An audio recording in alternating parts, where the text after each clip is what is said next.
Welcome to another episode of the Pocket Mastermind podcast. My guest today is Jeff Mendelson, who, after getting fired from his last job all the way back in 2009, decided to go it alone and founded a full-service digital marketing agency called Effectivo.Social, where he helps entrepreneurs conceptualize, develop, and execute digital marketing strategies, sales funnels, paid campaigns, and very much more.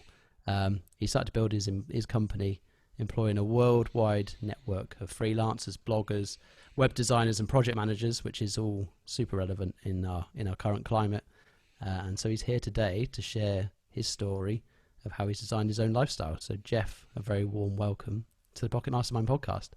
Thank you for having me. This is very exciting. So as I mentioned in the intro, let's go back to where you were prior to being released from your old role and venturing off into the world of setting up and doing business for yourself. So interestingly enough, I started my company while I was still working in Oh, were you? corporate, right? Oh, excellent. Yeah. So I was always, I don't know, blessed, cursed, however you want to put it, with jobs that would never really challenge me, right? Mm-hmm. So I would basically show up in the office 9:30. I would get everything that I needed to get done by about 11:30, 12. And I'm like, great. Now what do I do? Right. Because you can't go home. You can't, there's only so much, the cigarette smokers, they have to go Yeah. stand outside.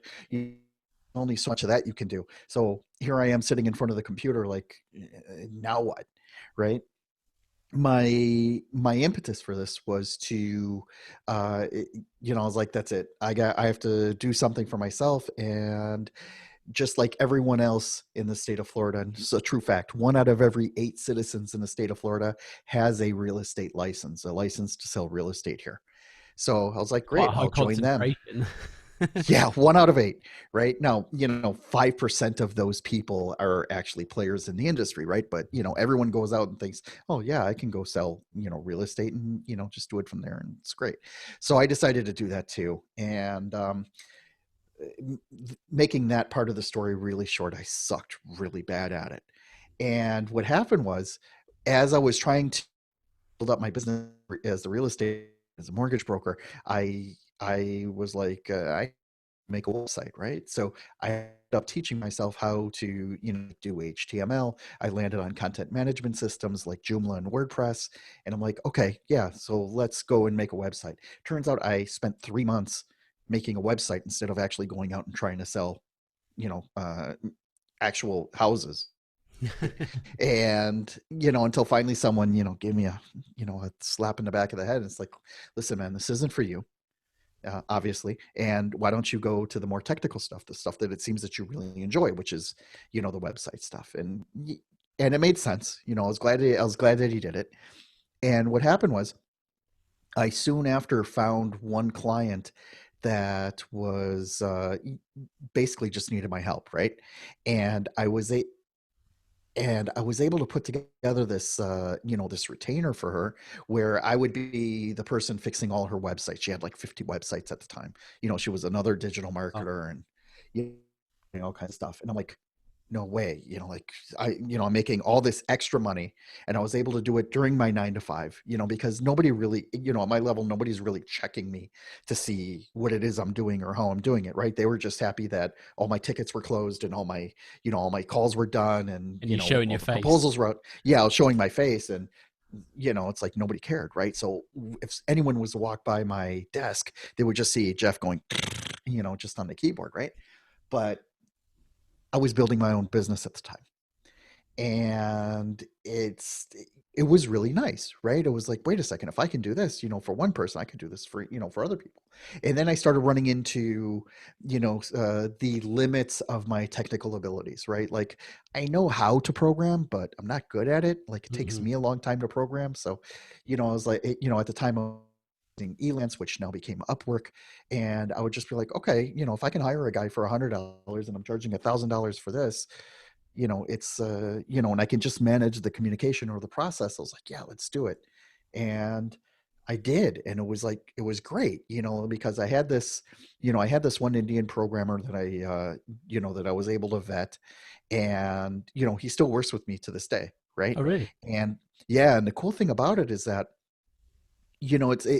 I was always like I already knew how to put together those kind of projects. I knew how to write out specifications, which is actually, in my opinion, it's a lost art, right? Because you need to write out, you need to tell a programmer, you need to tell a graphics designer, you need to tell people what it is that you want. You can't just say, "Oh, go build me an app that's going to make me money." That Yeah. doesn't work, right? It is. So That's you I think that's the challenging bit, isn't it? Right? When you're outsourcing, is the brief is everything. The brief is everything. Yeah. So what happens is that if you don't do a brief enough, right, you're going to get a crap product back. And it's just as simple as that. And I got really good at writing these briefs or writing these specifications. I want this here, that there, and I want it to do this, and this is how I want the administration screen to be, and all that stuff. And it worked. It was a very good relationship. I even started taking clients off of Elance, right? Hmm. And like every once in a while, of course, I'm competing with with all the other programmers all around the world, but at the same time, there were a lot of people that were, let's just call it prejudiced, right? That wanted to work with Americans located in the United States, right? So I would, pick up that slack because I was able to prove that I'm located in Miami, Fort Lauderdale. I'm able to prove that I speak English okay. And it doesn't matter that I have a team of people behind me, No. that are doing it. So I put together like a small cottage I job of just cranking out websites that way, just me and this partner. And what would happen was I wanted more, because websites are nice, like putting together a web presence for a company is nice, but Hmm. to do it in the absence of everything else that is needed to make it successful, that's where it's like, the real money is in the marketing, right? Because then you can charge a retainer for, creating content, for writing the social, for running the paid ads, things like that. When you create a website, yeah, you can get a little bit on, website maintenance and things like that. And there are ways that you can, squeeze a little bit more money out of that. But the real the real business comes in the promoting of the websites, because the days of build it and they will come is long gone, Too right? competitive now, right? Eh, You need, competitive, yeah. I you mean, got to drive the listen, traffic. if it, yeah, to drive the traffic and like to make sure that you understand the industry, it's like I'm not going to be competitive with everybody, No. right? And it's, it is something that business owners need, right? They need traffic to their website. The point out, I just illustrated it to my kids this weekend. We got in a car and the kids wanted sushi. I'm like, all right, find a sushi place that we haven't tried before, right? So what do? They go to Google sushi restaurants, Google Maps, and they're like, oh, there's one 2 miles up, right? 2 miles up on US one. So great, let's go there. But on the way up, right, we passed two others, right? Two other sushi restaurants. And, so I asked them, I'm like, didn't that restaurant appear on your list? I mean, we were closer to it. She checks again. She's like, nope, it's not on the list. I'm like, well, guess what? They lost our business. Yeah. And that was just such a poignant um, example of, if you're not online in some way, shape, or form, you miss out, right? I mean, it's as simple as that. And what happens is that, even these small, the smallest types of businesses, dog groomers, sushi restaurants, all these things, like, you need to be there and you need to somehow have some kind of presence in order to be able to play, to play the game.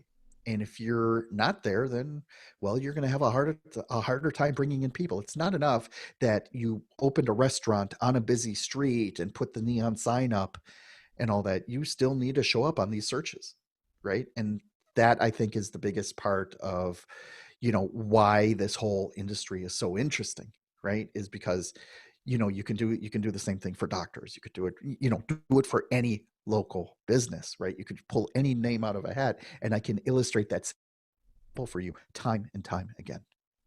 Yeah. So how long were you then running that alongside the other role.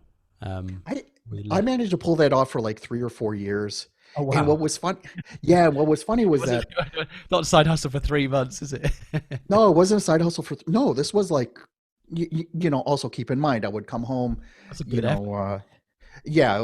know, I'd come home, change the baby's diapers, and you know, do husband things and things like that. But then I would go back on the computer. Sometimes I would be up until 1, 2 in the morning, working on this hustle, right? So I was blessed that I was able to do some things, if not most things, during the day, right? But at the same time, you do need to put a lot of extra effort into this. And it's like, thank God for the internet that now we have all these devices that we can connect with, and things like, it's funny, I mentioned in the pre-call about you know like uh, over here, at least, you can't smoke in your offices, right? You have to go outside. So it's like the smokers would always get up every 45 minutes to go have a smoke outside.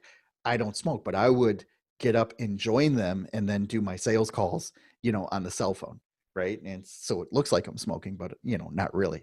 And I was kind of able to do that, right? It was, I didn't feel too bad about it, as long as it didn't really interfere with the business that I was supposed to be supporting. And I learned a lot. I learned a lot about multitasking.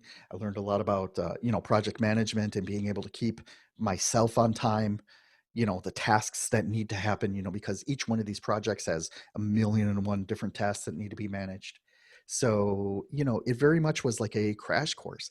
And what would happen was I would get these awards at work, right? They, all of a sudden, they have this company meeting and Jeff's the most productive employee of the month. And I'm just rolling my eyes thinking like, what the hell's wrong with you people? Like, Well, seriously, what's you everyone didn't else notice? doing if you're Yeah, right? what is everyone else doing here, right? And it's like, okay, thank you very much. Maybe get a free lunch or something. But it's like, okay, but what happened in the end was that you know it, I went through a period of layoffs, right? I got laid off from one job, then I got hired by another one, and then I'd last there a year, and then I get laid off over there. And it's like, each time the layoff stung less, Mhm. right? And I think that the last time I got fired, yeah, I was really nervous because I'm like, great, now I have a Starbucks habit, a $5 a day Starbucks habit. You gotta pay your mortgage somehow. You gotta pay, all these things. Like, the hell am I support this, right? Mhm. And then by that time, I had enough business where I could support it. And that was 11 and a half years ago. And I think that, now I'm probably just certified unemployable at this point because I haven't had the want or the need to try to go back into a corporate job. And I think, the most important part of that, and, this friend of mine was, he explained this to me really smart because I would send my resume everywhere, right? I would send my CV to absolutely everywhere. And I had a very hard time getting a response, right? But if I was to send out my proposal to a company that needed my services, I was able to close 8 out of 10 of those, 8 out of 10 of those jobs. And what would happen is, um, I was talking to the decision makers, whereas when you're sending a CV and you're sending to HR person who then reads it, who then scans it and, does whatever to it, right? It doesn't necessarily reach the decision maker, like right away. Mhm. And the biggest lesson I learned there was that it's much easier and it's much more diversified, both in financial considerations and in, your work, to have 20, 30, 40 bosses, right?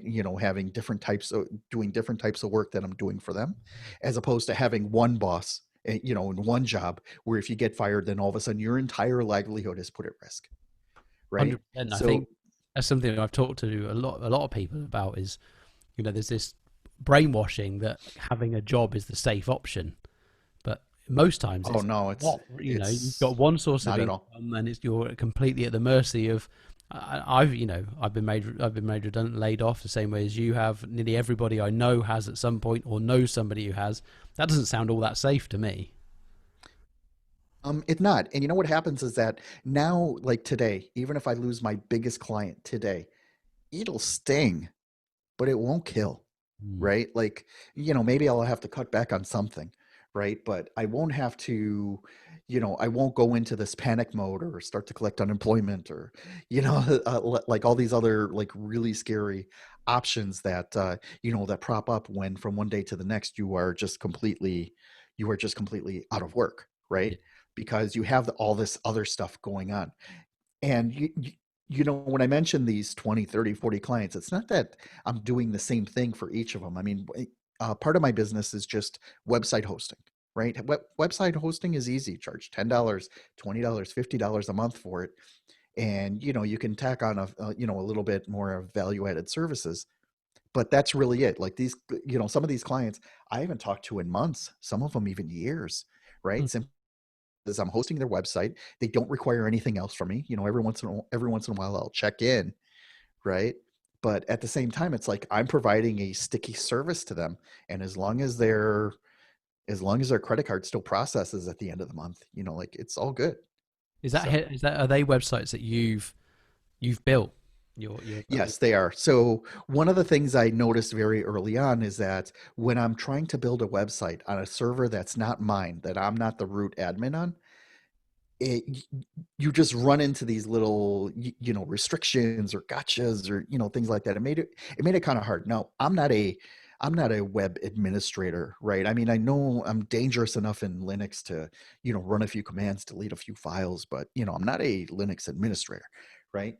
But if you partner with the right web hosting company that has good enough support that's able to support you with the balance of the questions that I'm not qualified to answer, then it becomes a beautiful thing, right? mm. Because for the most part, if their website is set up correctly, has a safe password, WordPress is updated on a regular basis, these things just run, right? And okay, fine, every once in a while something will get hacked or something will go south, and well, that's what they pay you for, right? That's so if you can fill a if you can fill a retainer into that, or you can charge more for the hosting in lieu of the retainer, then it's more incremental money coming in. So for example, on one of my websites, like I don't even advertise that I do website hosting, but I won't take a new website hosting project unless I am hosting the site, simply because it's a lot easier for me to do it than to set it up on a $10 a month GoDaddy or a Bluehost account, for example. How do you go about finding your own hosting? You know, I would say biggest ones out there. Let's just take the biggest ones in the U.S. like Bluehost, HostGator, and GoDaddy. Right? All of them have. You may think that you're saving money by paying the $5 a month for their basic hosting plan, and that's probably enough for some kind of hobbyist, right? Mm. But when you really need access, like root access to the server to be able to change things, upgrade things, etc., those servers are, they're anywhere from 50 to $100 a month. Mhm. What I did was that I had a number of clients that had me set up a number of these accounts across different platforms. And then when things would go south, right, I would call their, customer service and see how well their customer service and their support teams perform. Some don't even answer the phone. Mhm. Others take 2 days to answer the emails. And I landed on one. It's called Liquid Web. That the person that answers the phone call at 2:30 in the morning knows far and beyond more about this stuff than I do, and it usually has been able to help me resolve these issues when these servers go down. So it's just like, okay, great, I'm going to move everything over there. What it is that it's a little bit of trial and error, right? Mm. It's a little bit of finding which host and which modality, if you will, works for you. But once I found the right ones, like I will do everything in my power to maintain that relationship, because that relationship is gold. They know my servers. I know how they work. I even gotten to know some of the techs, so I know, like, if I'm talking to like the other Jeff on the line, he knows exactly what's going on. I just it's a good feeling because you have good partners around you that are supporting you on this. It's key, isn't it? And It and is key. so, with what industry were you working in prior to doing this, and what kind of a transition of skill So has it So I've always been either on the sales or technical sales side of telephony applications and credit card payment processing, right? So think VoIP lines, think credit card payment processors for for websites before e-commerce really took off. So I was already in the tech field. I was already very good at speaking, translating tech to corporate speak, right? So I would be the technical sales guy who would go with the salesperson, to close deals, things like that. And it was really good training. It really fit my personality nicely, Mhm. right? But like we were saying earlier, is that working for somebody else, right? Whether it's a large company of 2,000, 5,000 people, or like a 50-person unit, you're still serving at the leisure of the person in charge, right? Or of the investors, right? And you're really just a number to them. So what Yeah. would happen is that I would go into these, and I know I was making them money, right? I knew I was, by closing these deals, and these were not just $1,000 deals. These were five, six-figure contracts. And I was just like, wait a second, like why can't I do something like this, right? And and it just starts to it starts like a worm in your head, Mhm. right? Where it's like, well, some people are getting $50,000 to build a website. Why can't I? Right? And it really all comes down to your presentation, right? It comes down, if you come in saying, oh yeah, if you come in with the same approach as your sister's boyfriend's brother, that also says that he can build a website, for $500 or whatever it is, it's like, that's not interesting, right? But if you come in, with a really good corporate, with with some of the training that you've received in corporate on how to make a presentation and how to demonstrate value and things like that, a lot of those skills translate over very nicely to when you're freelancing, right? Because you do want to portray a professional demeanor as you're selling your stuff as well. And how did you then evolve the business from the web stuff to the other, to becoming full service? What was the path for that? The path for that was, I would say, after I started doing maybe like 4 or 5 websites, and the first deposit check and the final check, they're nice, right? But then you have to go into sales mode again. You have to like go find more clients, and you have to do this. And what was happening, concurrently, was that Google was taking off, right? Both on the paid side and the organic side. So search engine optimization became the keyword, that everyone needed. And good SEO is not just, stuffing keywords on a page and, things like that. You have to build backlinks. You got to build, you have to build great content. And I'm like, well, I can do that. Like, I have access to people that can write great content. I have access to people that can, that can build backlinks. So, I go back to Upwork, and I start looking for more providers that can provide, these types of services. And once I get their pricing, multiply that by 3, and then, that's what I upsell it to. And it's like, okay, so, you build it up little by little. And what I found was that it's it's not necessarily easy to sell those services, right? So I'm not a paint as all roses, and it's all great, you're going to make $1 million. But what does happen is that if you can talk about it, with a certain level of confidence, by chin up, shoulders back, with a smile in your voice, and still talk about how you are going to get this done for the client, that's really what they want to hear. And they will trust you if you're convincing enough. And what'll happen after that is, okay, once they give you that check to get started, then it's on, right? Mm. then it's You've then got to it's something deliver that at you, that point. yeah, yeah, now you got to deliver, and now you start to sweat.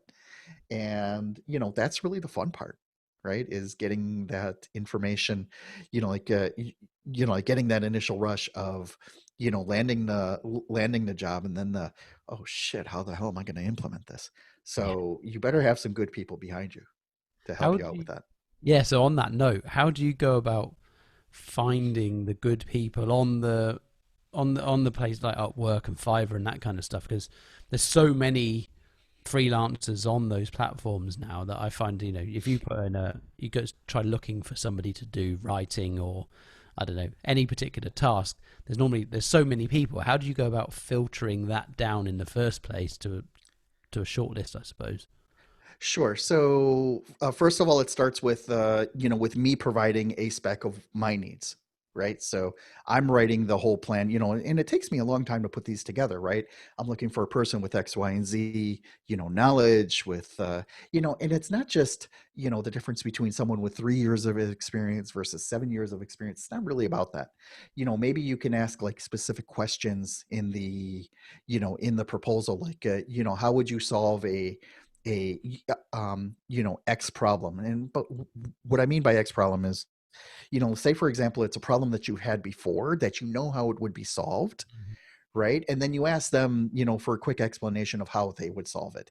And every once in a while, you'll get, most people will give you, oh yeah, well we'll implement with this gobbledygook speak, and just type, and then that they're BSing you, right? Then that it's like, all right, yeah, that's not a real answer. And then the ones that take the time to really, to really answer the question, the ones that answer it articulately, you learn to parse that out, right? You learn to parse out their boilerplate answers. I've even found that in, I'm not sure if this happens much anymore, but back in the day, I used to get the same answers from like 3 or 4 different companies, right? With the same broken English, with the same spelling mistakes in the same places, but it would be from like 3 or 4 different providers, and I'd be like, and one time I Interesting. hired them. Yeah, it was for a small project, but I hired him just for the opportunity to ask him, like, how come you answered the same thing on the other two, jobs? And he's like, yeah, well, that's how we work here. Everyone just posts on each other's proposals, and it becomes a numbers game. Okay, it becomes a numbers game, right? And what I'm looking for afterwards is, how articulately they answer back, how fast they answer back, things like that. So I found one guy that I would give him something to do in my afternoon, and then my next morning it would be done consistently. And then when I went through a period where I wasn't doing so many web projects, but I still needed him on. I was just like, look, I'm going to set you up with a retainer. You charge me whether you do actual work for me or not, but I need you to stay on the team. And that relationship has worked out great to this day. That's impressive. Have you had any challenges with finding people? It's always a challenge. HR happens, and it's one of those things where for me, personality is really important, right? And it's real important, on for every stage, not just the web programmers, but for the content writers, for the graphics people, right? I mean, being able to tell people, what it is that you want, and have them, deliver, quality work back, it's not automatic, right? You do need to test it out. You do need to articulate, like, what works for you, what doesn't. Like, I know some of the subjects for the clients that I work with, sometimes they're not as savory, right? Like, one of the clients I work with has a medical marijuana portal, right? And you'd be surprised how many people are like, oh no, I'm against medical marijuana. I don't want to write for that. And it's like, all right, well, but you got to ask these questions, right? And what Probably happens is something that that, a lot of people don't think about, to be honest, though. That's a good point, because there will be topics that people don't want to engage with. So you might have a reliable team, and then a job comes up where you got to find new people because of the topic. exactly, yeah. So one of the things I try to stay away from is being dependent on just one provider, Mm. right? And it takes a little bit of scale to get to that point where you're not just dealing with one person, but you need to have a plan B, you need to have a plan C in place, because your client, when they ask you to update a website or to update a blog, or whatever it is, they're not going to care that oh, please give me another week because I have to go to Upwork to find somebody new. They're not going to care about that. They don't want to know about that. They hired you, Yeah, they just want the right? result, right? They don't. They want the result, so it's up to me to find it, right? And it's important to have like those connections. in place, those relationships in place. And some people are just fine being called on every once in a while. Others are looking for full-time work. Others are working for part-time work. It's just really, sort of figuring out what it is that what it is that they're looking for, and then being able to pick and choose these people at will. What's the effect been on your own life of being able to run this business now? It's been great. So I think that first and foremost, it's incredibly liberating to be able to, not have to ask for vacation time off, right? Or ask for, like to ask permission from anybody. It's like I govern my own time, right? And then when I started realizing that I didn't need to be physically here, right? And my kids got enough that I could go away for, a week or 2 weeks, for whatever reason, then I started traveling, right? And at one point, well, this was last year. Last year I filled up my passport. Every page had a stamp on it. And that was a really big accomplishment for me, right? But you're able to just you can now log in and do what you need to do from anywhere as long as you've got a connection, right? Exactly. So what are some of the ways that I do it? First of all, I have a subscription to WeWork, right? So there's like 5 or 6 WeWork offices in Miami, and usually it helps if these other cities that I travel to have WeWorks as well, right? Because then it's literally show your card, sit down, open up the computer. You don't even you need to ask for what the Wi-Fi password is. It's already configured for you, right? That has been a complete game changer for me. There's another big competitor called Spaces, which is, I would say, a little bit more professional, if you will, but they also have a wide enough reach with offices in every place that I would go to. So I have subscriptions to both of them, right?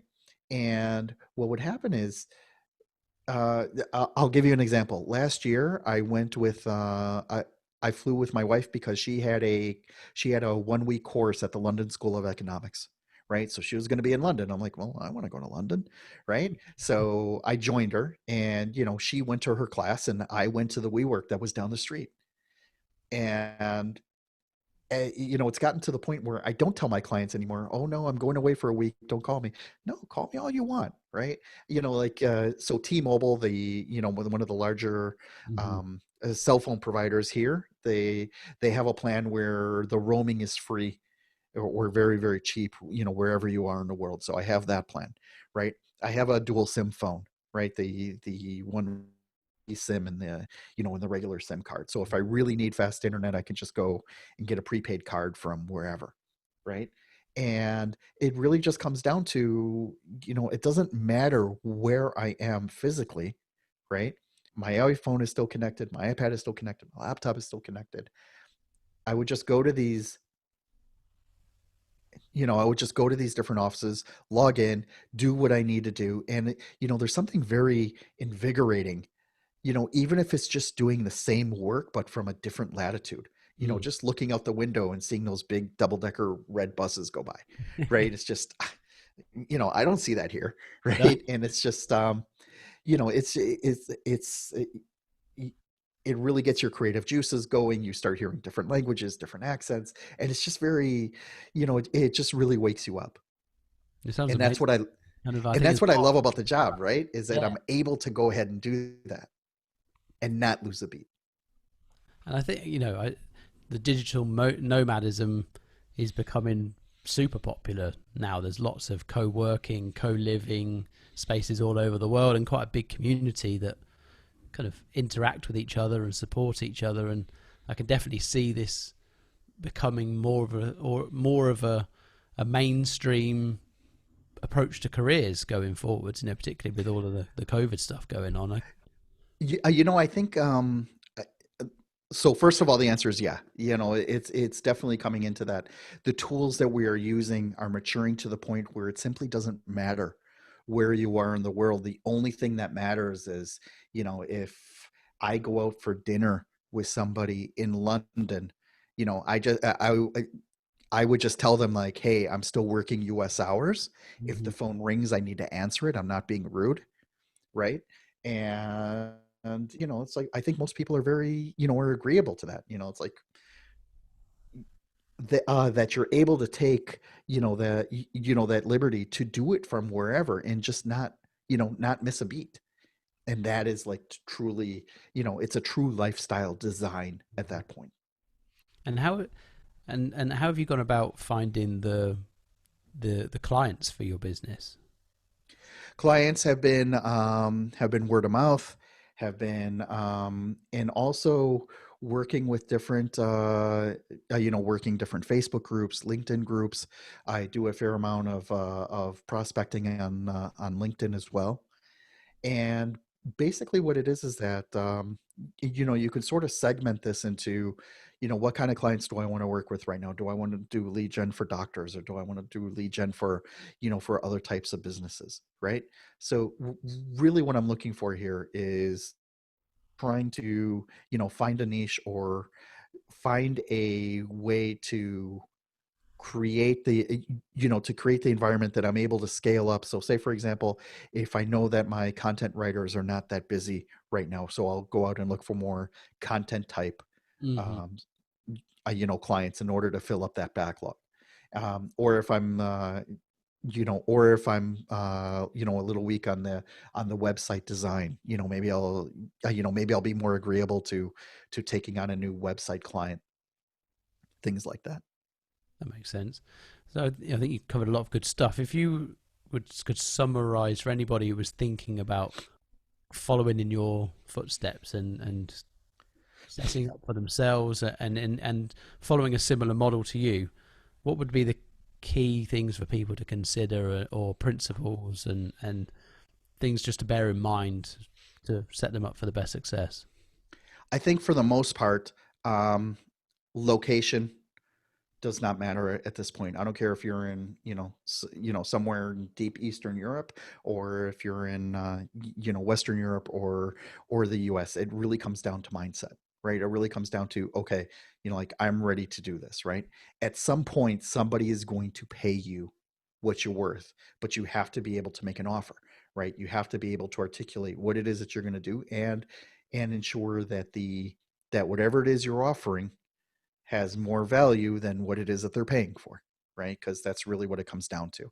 Uh, so anyone can do that, even people that don't speak English that well, even people that don't, that maybe don't, have a face for radio, right? It's like you don't necessarily need to put yourself out there in a way that's necessarily uncomfortable.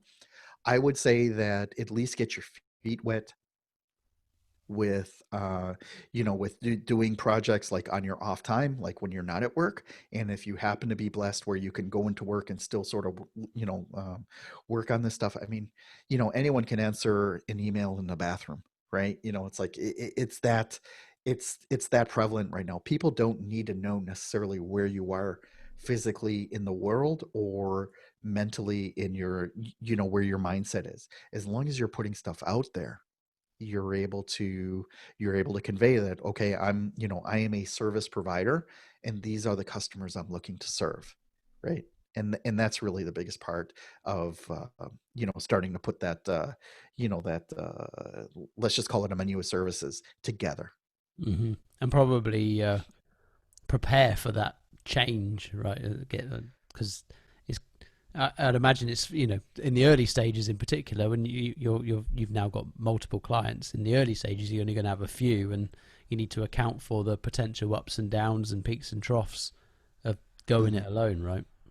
Exactly. I think that you need to ensure that you're okay with handling risk, Hmm. right? And whatever your definition or what risk presents to you at that particular time, right? um I just feel that the way that you would go about handling 10 clients versus one client, which is your job, right? It's a different mindset, right? You have to juggle a lot more things. You have to think about, sometimes you have to do some of the bitch work that's involved with it. Every once in a while, like, I'm not above doing data entry, right? Or like fixing like 50 photos or whatever, if it needs to be done, right? Yeah, that's important. You're going to have to. do a lot of the manual work for yourself, particularly for quite a long time, I'd imagine, right? Yeah, I mean, it really just depends on what kind of team you put together on the, the service that you're, the services that you're planning on offering, right? But, keep in mind, it's not always going to be so glamorous, right? And you I need think to, that's the problem with digital nomadism, isn't it? Like the normal picture is somebody laying in a hammock with their working on their laptop, and it's not necessarily the case. I mean, you get to travel around, you get to see some really cool places, but work is still work at the end of the day. You can't really spend most of your time in a hammock. you know what happened? I took 2 weeks and I went to, I went to Thailand, and I worked for a couple days from a co-working space in Bangkok. And yeah, that was nice. But, so like afterwards you can, go out and, try out the street food and get the foot massages and, all that neat stuff. Right. And then I went to, a beach location. I was there for a week. And so I'm a scuba diver. Right. And what I would do there is, I would do all the morning dives. So I would be done by like 10:30, 11 in the morning, and then I would just go and hang out in the, like the cafeteria or the restaurant and get more work, and get more work done. So yeah, work is work. It does actually need to happen, but if you can do that while looking and listening to waves and seeing mountains and different different different things go by, it becomes more enjoyable, right? You really feel that, I am so blessed to be here and still be able to produce an income to support what it is, my dive for tomorrow, right? And that's just the best feeling. It's a hell of a lot more freeing, and I think fulfilling. I think that's what one of the things that we're all searching for more of is fulfillment and the sense of having choice and freedom, and so to be able to generate income and detach that income from being in a particular location at a particular time. I think it's going to be I can see it being a big way forward for lots of people. It is intoxicating. I can tell you that. It's very intoxicating to do that because no, because think about it, like, let's say for example, you have family that lives, in another country, right? And you want to start to be closer to them, or you just have this wanderlust, right? I mean, like it's all there. I mean, you can go to some really backwards places and they'll have great internet, right? And that's really what you need, right? In order to get it done. Right. So I'll give you an example. Cuba, for example, Cuba is a 45-minute flight from here, right? But it's a world away in terms of architecture and development and things like that. Even now, they have fast enough internet that I could actually go and check my email, upload to Instagram, and basically check in and do whatever it is I need to have done, right? And that's just something that's really close, right? So imagine if for the 12-hour plane rides, that take you to Southeast Asia and, all those places. 2 years ago, I took my kids to Hong Kong and Japan. And when I travel with my kids, I just remind them and they know that, I'm still on the clock, right? Mhm. And we were walking around the central area in Hong Kong, and I get this email saying, "Hey Jeff, I really need you to sign this contract." Right? It's something I needed to sign. I'm like, great, I'm in Hong Kong. Now what do I do? There's a WeWork, right? So we duck into a WeWork, and we ended up spending like 3-4 hours there simply because it was air conditioned. There was free water, free drinks. And, it was just a great hub to connect with other people. Right. And, like my wife and my kids, like everyone, they understand, like if work comes up, then work comes up. You figure out how to do it. While I was there, it was a solid 12-hour time difference. I was working at 2, 3, 4 in the morning in order to answer whatever emails or whatever needed to be answered. But after that, I was fully present in everything else that we were doing while we were there, and it was great Do you and it find was a way to inspiring. batch up some of your stuff? So you like maybe just book, right, I'm going to get up and for a couple of hours or something, do some emails in the middle of the night and then go back to sleep rather than Yeah, try to be on the lookout all the time. right. Well, I mean, again, everyone's carrying, a late model cell phone in their pocket, so when you're taking a bus, you can, sort of check in that way. And I think just more to the point, it's like you can do this, right? You don't necessarily need to be in full tour mode, right? It's like, I think I took my first real vacation like a year ago. We went to the beaches in Brazil, and my biggest question is, well, was there going to be internet there? Was there going to be internet there? Was there going to be internet there? And they're all like, Jeff, calm down. There's going to be internet. It's all good, right? And basically, what I would do is, get up in the morning, check in, make sure everything's taken care of, and then go to the beach and spend 4 or 5 hours, with family and friends, and come back, check a little bit more email. Like, it's all good, Hmm. right? It's all, like, people understand, like, they don't need to know where you are and how you're doing. I mean, if you establish yourself that way, right? If you're one of those people that tells people, yeah, call me anytime, maybe it may be a little bit harder for you to manage something like that. But for the most part, we're all having asynchronous communications anyways, right? Between a WhatsApp message or a Slack message or an email.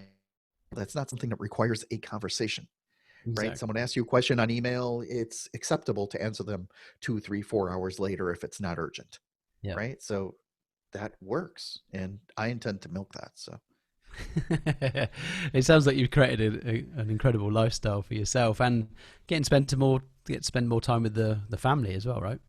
that's really the big win, right? Is that I'm able to be present and take advantage.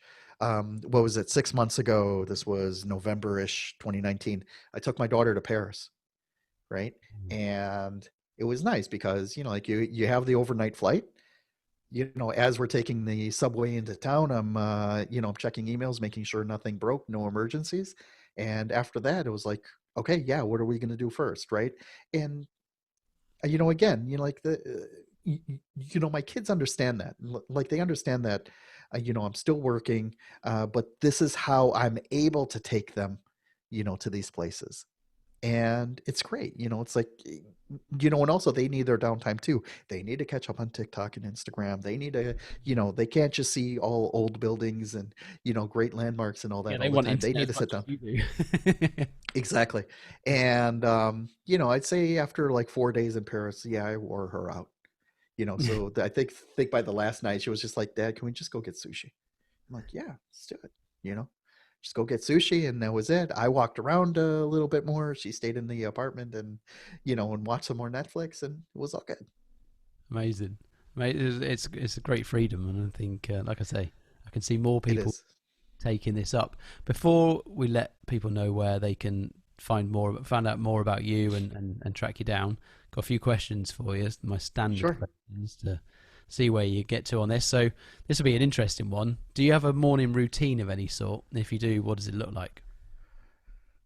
Oh dear. Morning routine.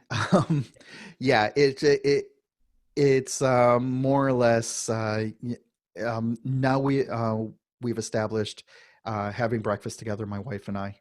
So that's been new. We started that about a year ago. Mm. So we do that pretty consistently.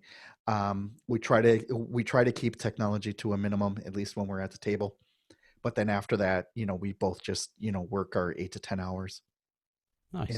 and do that. Yeah. So there isn't anything really set, but it does revolve around, okay, what needs to be done today, because we both lead very busy lives. Hmm.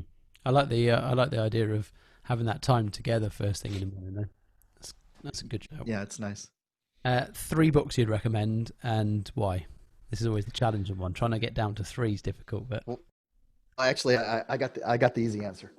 So, if any of you are into sales funnels, right, then you probably heard about this guy named Russell Brunson, I was who going to. Are wrote. they good? These books? They're amazing. They really break down the concepts of what needs to happen, and like the psychology of why it works. So there's .com secrets, expert secrets, and then the latest one that came out is traffic secrets, Mm. right? And they really break it down in an easy way to to make you understand, like, yeah, this is actually how it works, right? This is the psychology behind it. This is and this is why it works. And when you try them, when you implement them, and not everything you're going to be necessarily comfortable with at the first time. Like if you're an introvert and then having to write a bunch of Instagram posts, doing a little bit of self promotion, that's navigating outside of your comfort zone, right? And what these books do is that they sort of help, they just guide you into, just just trust me, try it this way, get it done. There are a lot of great stories and a lot of great actionable items that you can take out of these books. Yeah, I've seen Russell promote those, and I haven't spoken to anybody until now that had actually read them. So I've kind of been waiting to find out and see if I can see someone who gives them recommendations. So now they're on my list. There Three you go. people that you would either follow or listen to, that you recommend me or anybody else check out. Sure. So there's this one podcast. It's called Momentum by Alex Charfin, Charfin. He's got a really great. He's got this really great podcast where he talks about the internal workings of his mastermind, of his agency. And what happens is, he gets really honest about it. Like, here's the issue that I had, and this is how I corrected it, right? And what happens is that, at least what I've noticed, is that people, bigger companies have the same types of problems that smaller companies have, Mm. right? Whether they lose a key person or they need a hire for a specific skill, they really need, these things happen both, if I'm just a small freelancer with one or two people around me, or if I'm building a 50-person company or 1,000-person company. A lot of these, strategies and issues that pop up are very common across all of these different agents, across all of these different, businesses. And it's very refreshing to hear that, from someone, say, for example, who's much further along than I am, in business, and to just hear that, yeah, he had to fire his project manager too. It's like, great. Who would have thought that? Not everyone is infallible. So that would be one. Um, there's this, one guy who started out, who started out this great product called Pod Decks. His name is Travis Brown. And what he did is that he created this little deck of cards Hmm. that, like, this one's called the interview deck, right? And what happens is that it's just got a bunch of questions that you can use on a podcast, right? Let's just pull out one random. Which living person do you most despise? Right? And you could talk about that, right? Or what is your greatest regret? Right? Or pull out on, when you die, what do you want to be remembered for? Right? So, like, great question. And They it's are and good. it's a Yeah. yeah, and it's a really great, prompt, for, to help you create a podcast, or, or a video cast like this, that isn't boring, because you're always asking something, a little bit more, like a little bit more in depth, not just the standard of, why do you like what you do, Yeah. right? Bit So more left field. One more. one more, huh? Let's look at the books. So another guy I interviewed for my podcast, his name is Stephen Hoffman. He wrote the book Make Elephants Fly. And what's cool is that, he's an angel investor based in in the San Francisco area. And what's really interesting is, with my conversation with him, is that you have, the things you need to think about as a startup founder, right, are also really not that different than, whether you're just going to go into the services industry and create a product, whether you're just going to do paid ads for somebody, Mhm. or whether you're going to create this this totally new product, right? And what happens is that, especially in the book, he talks about, how you should approach, that taking a product or a process and innovating it, right? And it's really cool. It's really cool to think about that. the same thing that some of the products and services that we use on a daily basis, like why is Facebook so pervasive or Instagram so pervasive, is because it's so personalized, to me, where my Instagram looks a lot different than yours, which looks a lot different than my daughter's, where where they really touched on how to make a product like that great and individualized and to serve a purpose for so many people at scale. And that's really, the whole idea of building things at scale is, at least for me, endlessly fascinating. Yeah, it blows my mind. I think you can, and Facebook in particular, anything like that, the size of that monster, the infrastructure that sits behind it, how they're able to, like you just said, personalize it globally for what is it, 2.5 billion people or something that now log into Facebook. It's nuts. So the joke I tell people when I try to explain how to do paid ads on Facebook is that I can find, single moms, with toddlers, in Sandusky, Ohio, that were born in Colombia, right? I'll find all 7 of them. Facebook will help me find them.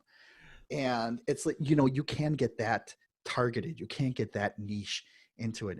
And it really comes down to, knowing your audience, knowing, what makes their, for let's just say you're targeting single moms, right? You need to have a message that then can really, can trigger them into clicking on your ad, right? Whether it's a video or whether it's a lead magnet or, some kind of post, right? If you're going to put money behind it, you can reach those people. You just have to know how to talk to them. That's key. I think probably another opportunity for another conversation around how do you actually get through to your ideal customer, as they're often referred to. That'll be another hour conversation. Yeah, So. exactly. Well, we'll definitely book that one in. So 3 habits or disciplines that you've adopted that you think have made a big difference to your life. 3 habits or disciplines. So I use a task manager called Things. It's for the Mac platform, but what I do is it's not just a to-do list manager. I mean, it does that, right? Hmm. But the main reason why I'm on it is because most to-do managers, if you put a task in and you say it needs to be done by today, right? And anything can happen. You don't get it done by today. Then they start nagging you. It's 1 day late, 2 days late, 3 days late, 10 days late, 100 days late, right? Whatever happens. The big selling thing for me on Things is that the today just carries over to the next day, right?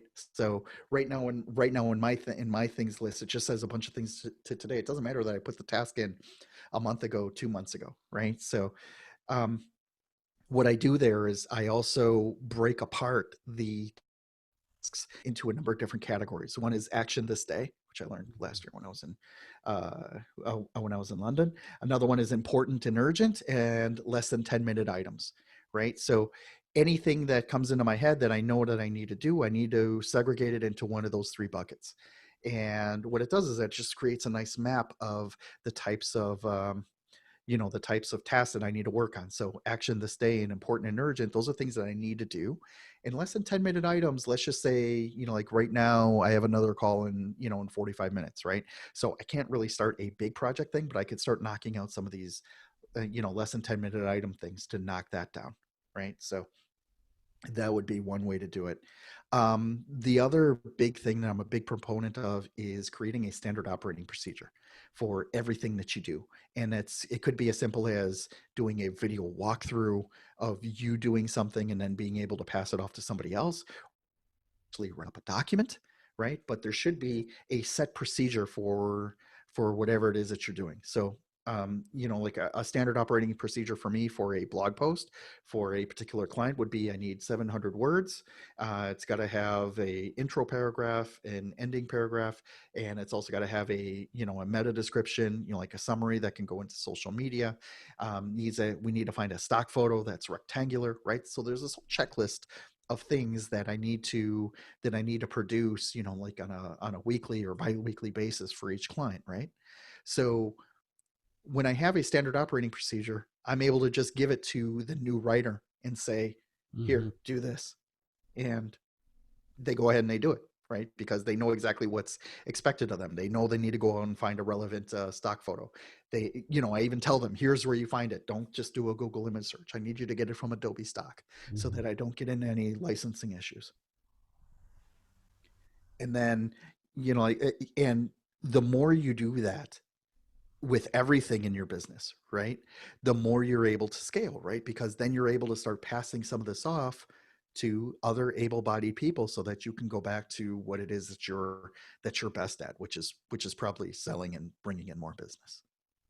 Good answer. I think spending that time up front, the investment in the time up front, will save you a shed load of time in the back end trying to correct stuff or where you haven't given that clear guidance. Also, like maybe you need to write out the first ones, but once you train your staff on how to, on what's expected of them, Hmm. let them update it. Like a standard operating procedure is never really set in stone, right? Like what happens if you change the social media scheduler from Social Champ to Buffer, right?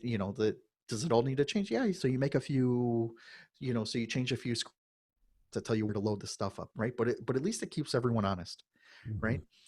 The third thing I use a project management tool called Teamwork, and basically my philosophy there is I don't care whether you're across the street or halfway around the world. You're remote to me, right? You and I are not going to see each other, every half an hour at the water cooler or having lunch together, whatever it is. So I need to make sure that those communications are up and available for everyone to look at, right? So any task that gets put in or any comment, is visible to everyone on the team, so everyone can see where things are. Because a lot of times, there are different touch points. I need to review something. The content writer needs to write something about it. The social media person needs to write the social on it, and the paid ads guy, maybe will want to boost that post, so he'll want to see the original files on how and how that post was created, Hmm. right? So by putting all of this into a project management tool that everyone can see, it really helps in segregating out the tasks and getting people to actually get it done. I like that. And I think these two can sometimes overlap, and I think this question will overlap. So, three tools or systems, apps, softwares. I think you covered two of them already, unless there's another Yeah, I covered two of them. that you use or couldn't live without, and why. So what would be the third tool that I couldn't live without? I would have to, this may sound a little cliche, but it would have to be my laptop. And I'm not just saying that, just a fanboy, but you do need a powerful laptop that will last you, right? And what happens is that they're just much easier to use. They last longer, right? Mm. And once like, and especially when you travel with one, it almost becomes a standard, especially when you start using the other stuff in the ecosystem, like the iPad and the iPhone and the Apple Watch. Like everything, just sort of works and coalesces together. And that's, I would call that one of my essential tools. That makes sense. Last question: if you could spend an hour with anybody, dead or alive, who would that one person be? Any person, dead or alive. Oh dear, I wasn't prepared for this one. um, any person, dead or alive. You know something? This year, as you can see, I've been fanboying on Russell Brunson, so I would like to spend an hour with him and pick his brain, especially after how prolific he's been, with this ClickFunnels community. I went to their conference a year and a half ago. I really, take to heart what it is that they're building. I appreciate it. He has a lot to sell. He seems very genuine, and that's really important for me. So I would go with that. Yeah, he's done an impressive job in a very short space of time. ClickFunnels has taken off, taken Exactly. over more than taken off, I would say. It's been very successful. Um, we are out of time, so where can people find you, Jeff? Sure. So the main company that you would probably look for is Effectivo, which is just effective, but with an O, like in Spanish. .social. That's where we have our value-based, social media products.